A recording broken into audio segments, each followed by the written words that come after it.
belakangan ini beberapa gereja katedral di Eropa mereka mulai membahas tentang tema-tema akhir zaman. Mereka berbicara tentang Imam Mahdi, Nabi Isa turun di Suriah, mereka berbicara tentang Dajjal dan dibunuhnya Dajjal oleh Nabi Isa. Semua itu mereka bahas.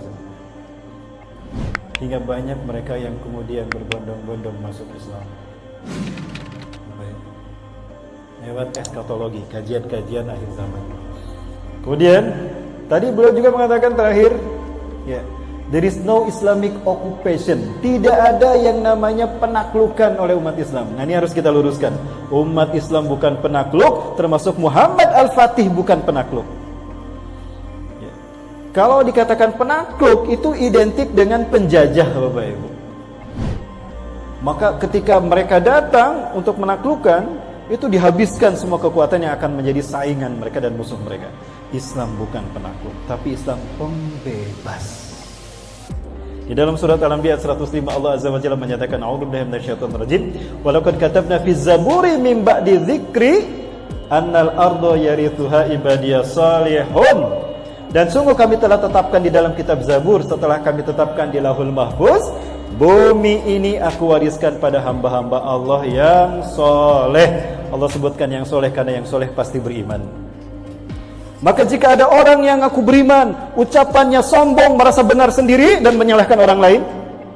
Jika ada orang yang beriman maunya memecah belah orang lain, merasa benar maka tidak mau menerima nasihat orang lain, menyakiti hati orang lain, bahkan menzolimi orang lain, berarti ada masalah dengan imannya.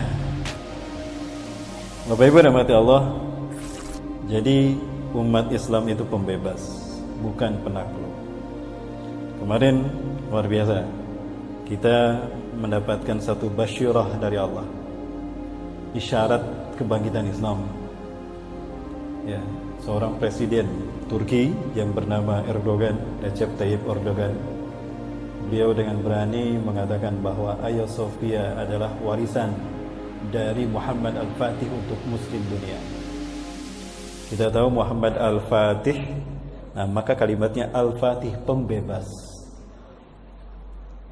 Itu membebaskan Konstantinopel, mengambil kembali dari orang-orang Romawi Bizantium Timur pada tanggal 29 kalau tidak salah Jumadil Ula 857 Hijriah, bertepatan dengan tanggal 29 Mei 1453 Masehi.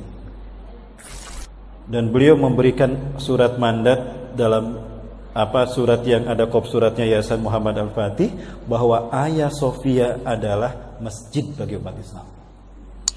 Maka ketika Turki Utsmani hancur 3 Maret 1924, ya, Hagia Sophia dikembalikan kepada statusnya gereja, kemudian museum selama 86 tahun kurang lebih. Ya. Dan lihat reaksi Eropa, terutama reaksi Vatikan. Ya, Paus Fransiskus mengatakan kami bersedih atas apa yang terjadi pada Hagia Sophia. Kok dia sedih ketika Hagia Sophia kembali menjadi masjid? Kenapa dia bersedih ketika pengadilan tinggi Turki memutuskan bahwa memberlakukan Hagia Sophia sebagai museum ilegal? Hagia Sophia adalah masjid bagi umat Islam Turki dan dunia. Dia mengatakan bersedih. Kok bersedih? Lalu apakah Paus bersedih ketika gereja-gereja di sudut-sudut Eropa dan Amerika bangkrut, tutup mereka? Apakah beliau bersedih ketika gereja-gereja hancur, tidak terawat? Kenapa beliau tidak bersedih ketika gereja beralih fungsi menjadi masjid? Dan kenapa beliau tidak bersedih ketika banyak jemaatnya yang masuk Islam kembali pada fitrahnya? Lalu kenapa giliran Hagia Sophia dikembalikan menjadi masjid, dia bersedih? Bapak Ibu, karena Hagia Sophia simbol kemenangan dua peradaban manusia di muka bumi. Ketika Hagia Sophia diberlakukan sebagai gereja, itu simbol kemenangan Romawi atas umat Islam. Bukankah ini diperebutkan dalam pertarungan ideologi, Bapak Ibu? Muhammad Al-Fatih berperang bukan atas nama Turki, tetapi berperang atas nama Islam. Bahkan jauh sebelum beliau lahir, Rasulullah sudah memberikan basyirahnya. Sinfani min ummati idza saluhan salahatil ummah wa idza fasadan fasadatil ummah. Ada dua golongan dari umatku Jika dua golongan ini baik, maka baiklah umat, sejahteralah umat. Dan apabila dua golongan ini hancur, rusak, rusaklah umat dan hancurlah umat. Al-ulama'u wal-umara. Turki walaupun dulu sekuler, bertahun-tahun mereka ada dalam hidup yang sekulerisme. Hedonis pernah terjadi di bumi Turki. Islam dilarang habis-habisan. Tapi ketika ada sinergi yang baik, ketika ulamanya baik, ketika pemimpinnya baik, maka apa yang terjadi? Ini yang kita saksikan sekarang. Tapi sebaliknya, sebuah negara walaupun mayoritas muslim, banyak ulamanya, mayoritas umat Islamnya, tapi jika ulamanya cinta dunia, jika fatwa ulamanya bisa dibeli dengan dunia, dan pemimpinnya zalim pada rakyatnya, maka jangan harap dia bisa seperti Turki. Kenapa yang menginspirasi Erdogan sehingga berani seperti ini?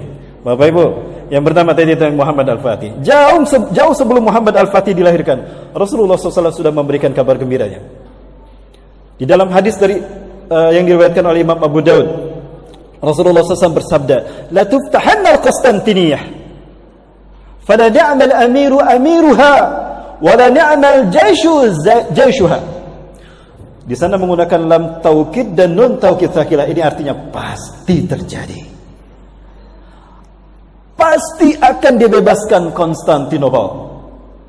Maka sebaik-baik pemimpin di muka bumi adalah pemimpin yang membebaskan Konstantinopel.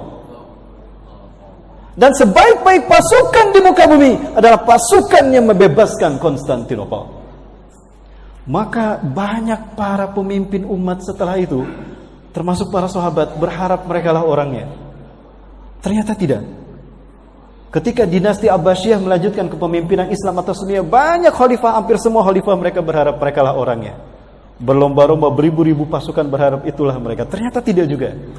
Baru 854 setelah wafatnya Rasulullah, lahirlah orang yang disebutkan Rasulullah SAW, Muhammad Al-Fatih. Di usia yang ke-22 tahun beliau membebaskan 21 negara, Bapak Ibu. Usia 22 tahun membebaskan 21 negara. Lah yang bisa dilakukan pemuda 22 tahun hari ini apa, Bapak Ibu? Ini Muhammad Al-Fatih usia di saat remaja kita galau, di saat remaja kita tawuran, di saat remaja kita kecanduan dengan TikTok, kecanduan dengan Mobile Legend. Justru beliau menjadi pembebas bumi. 2/3 dunia dikuasai oleh seorang pemuda yang bernama Muhammad Al-Fatih. Inilah yang menginspirasi Erdogan. Ada hadis lainnya juga bahwa ternyata akan ada momen yang kedua kali di mana Konstantinopel akan dikuasai oleh Bani Rum, Eropa. Saya memandang bahwa apa yang dilakukan Erdogan, manuver yang dilakukan Erdogan ini akan memicu perang dunia, di mana apa yang disebutkan Rasulullah sepertinya akan terwujud, yaitu bergabungnya Eropa di dalam satu persekutuan besar yang jumlahnya 1 juta orang. Itu akan menyerang Turki. Hum yastami'una tahta 80 rayah. Rasulullah SAW menyebutkan mereka bergabung di bawah 80 panji bendera, artinya satu bendera satu negara. Walikulli rayatin 12,000 junudan, satu bendera 12.000 pasukan. Jadi berapa jumlah mereka? 12.000 dikali 80, 960.000. Artinya 1 juta pasukan salib akan kembali menguasai Konstantinopel.